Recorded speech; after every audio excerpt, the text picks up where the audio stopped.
Ladies and Well. gentlemen, there is a new superstar coming to town and the name is H2O.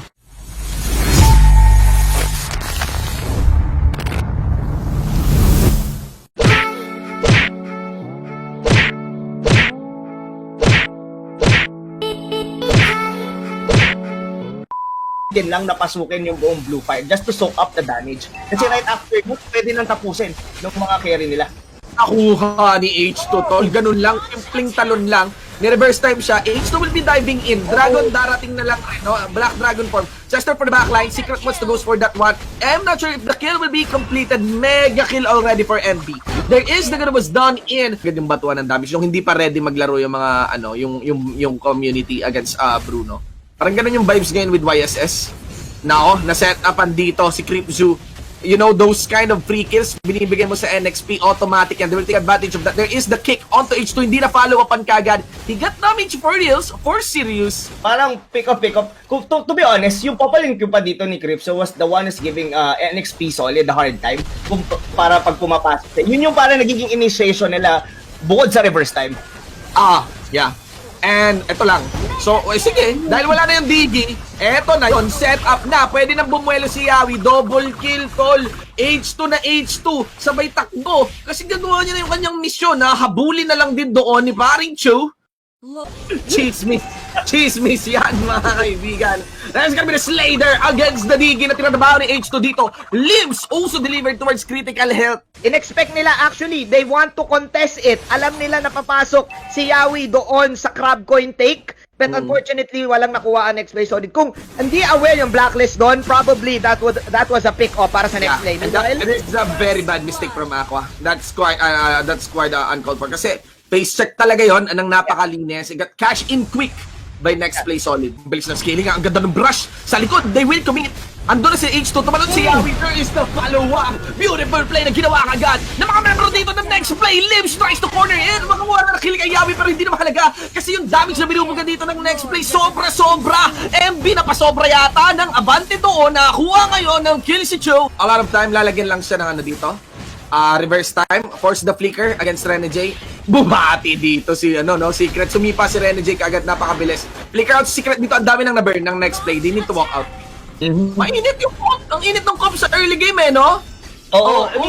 Dito ng Blue Fire, talagang palag sa umpisa pero yun nga lang, this gonna be a very ticking time bomb for them, lalo na sa NXP Solid.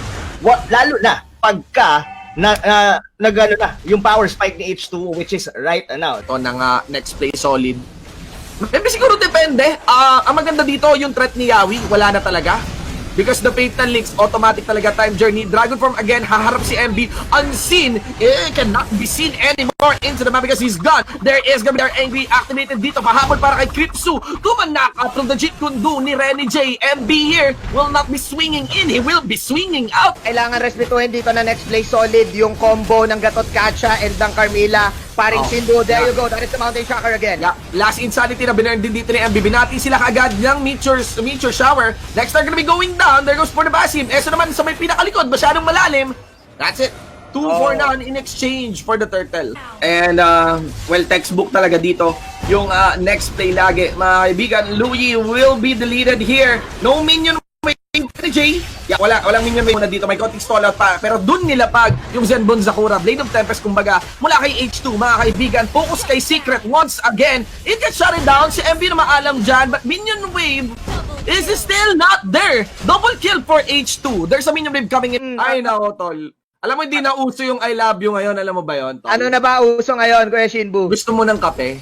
Ang sarap pakinggan. Sarap pakinggan, tol.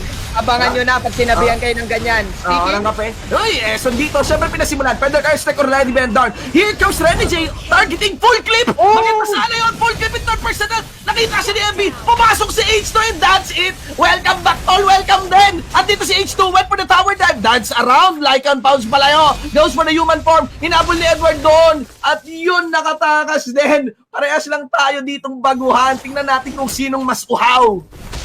Oh, my H2, that was clutch. from the line out rounds, I think yun yung pwedeng maging advantage ng isang farm na hero ni H2 Yeah. dahil he has the opportunity to dodge out a traceless shot. These 3 core items dito, yung si Chu that could be able to burst down. May damage pa rin naman eh. And ang mahirap lang ngayon is that Kripsu, parang hindi niya makuha yung group niya, o makakuha ng magandang Fatalix. Yeah, napabilis ng punishment kay Unseen. The moment talaga may overextend, gulat factor lagi talaga yung next play. And if you not accounting that, no, dun sa panggulat na yan, yun ang malaki problema. Setup pa ni MB tsaka ni Yawi dito sa may pinakalikod, no? Sakto yung minion wave na darating ngayon. Pero third, who's taking some damage on that doesn't matter. Even if Yawi is saying goodbye, ilan man ang namatay dito sa side ng Blue Fire? 4. And that's it. That's gonna be 2 inhibitor turrets to be taken in. 1 for the bot, 1 for the mid, and 1 for the base, and they will rotate as well. Panira ng moral, mga kaibigan, na tamang emotes. Indeed, this is the team that was hailed to be Team Payabang.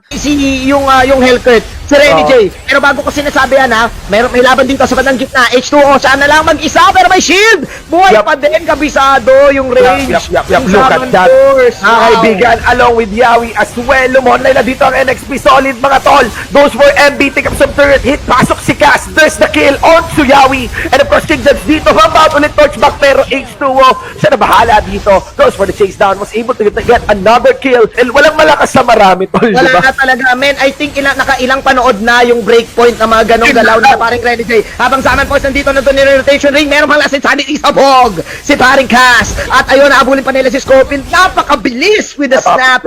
Double kill para doon kay Harry. Pero medyo mas pa... Oh, yun na naman, oh. Ayan na, look at... Oh! Pero yun, napatay. Kaso, ayan, adjustment. Adjust agad, oh. Yung team NXP, oh. Pupunta. Give na. Oh. Pupunta agad. Pupunta sila H2O. Oh my Ay! God! The adjustment is real! Wow! Min, kakasabi lang natin eh. May plano eh. Kasama sa pagplano pag nayat si Renny J eh. Parang ganitong oras na talaga yung gusto nilang makuha. Pero ayun!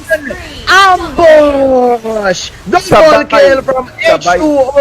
Sabay Sabay pa. Sabay eh, no? Sabay pa yung MB. yung Sabay bangkay na bumaba. Oo eh. Na, Sabay yung dash, sabay din yung angkay. AOE damage spam over first kill. But meanwhile, MB popping the last insanity shield. Up!